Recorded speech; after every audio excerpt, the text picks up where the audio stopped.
In essence, that's what Paul is saying here in Romans chapter 12. Now, the Apostle Paul is writing this letter to the church at Rome. The church at Rome was a very tiny congregation that sprung up in a very powerful city. The Apostle Paul planned to visit the church at Rome several times, but by the time he wrote this letter, none of those plans had materialized. So he writes them a letter of concise summary of the Christian faith.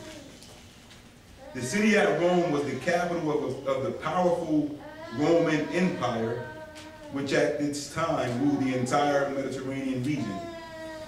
To the people of Paul's day, Rome was like the center of the world in every way: law, culture, power, learning. So Paul had a letter to write to a sophisticated people, so his letter had to be impressive. Paul covers a boatload of topic in the book of Romans. From chapter 1 to chapter 12, he covers topics such as God's wrath, God's righteous judgment, the law as pertaining to the Jews, God's faithfulness, the fact that no one is righteous and that righteousness only comes by faith. He covers Abraham being justified by faith. He covers the peace and joy of the believer.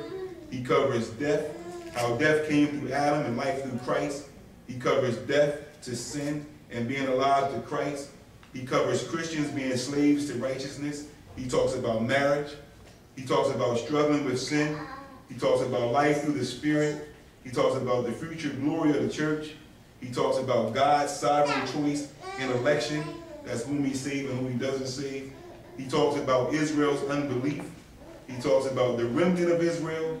He talks about Gentiles being grafted into the plan of salvation. He talks about Israel being saved in the end.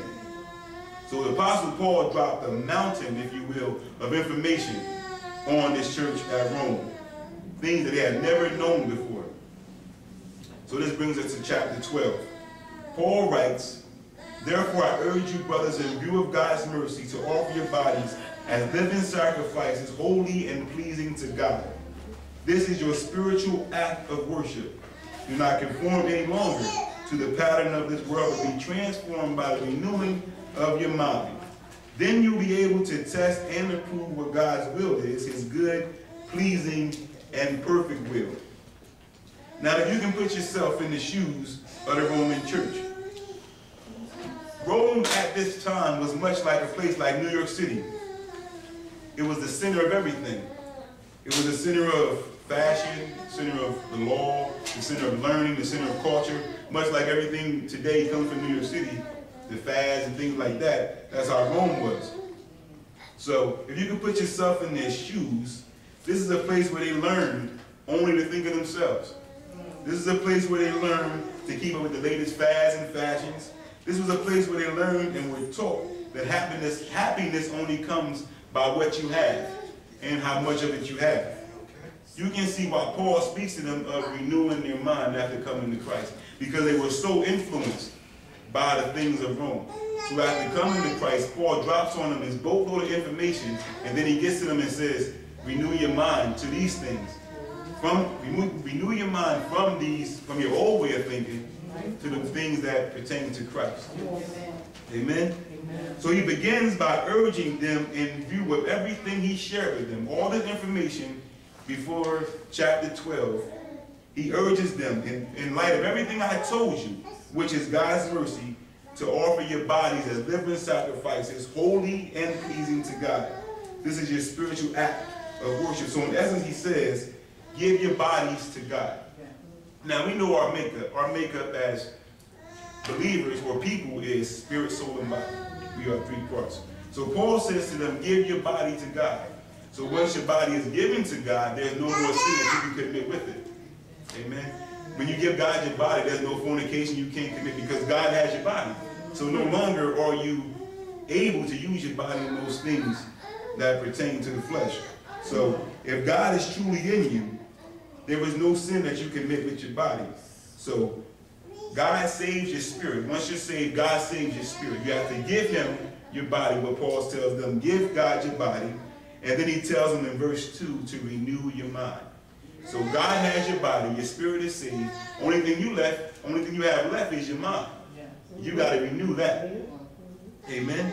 So he says, now all you have left is your mind. Now we have to deal with your way of thinking. So he said, do not conform any longer to the pattern of this world. Conform means to act in accordance, harmony, or to comply with. So, and then I kind of dissected the word to get a gist of what Paul was actually saying. So like I said, conform means to act in accordance with, or harmony, or to comply to. To comply to the rules of this world. And he also says, don't no longer conform to the pattern. The pattern Paul was talking about was the distinctive style, model, or form of this world. Now the world he's talking about is not the earth. He's talking about the class of people devoted to the affairs, interests, or pursuits of this life. And he says, be transformed. And what transforms means is to undergo a change in form, appearance, character, or a metamorphosis. To renew means to restore to a former state, to make new as if new again. He says, renew your mind. The mind is the element, the part, the substance, or the process that reasons, thinks, feels, wills, perceives, judges. The process of the human mind, the intellect, understanding that is distinguished from the faculties of feeling and willing. He says, once you do this, you'll be able.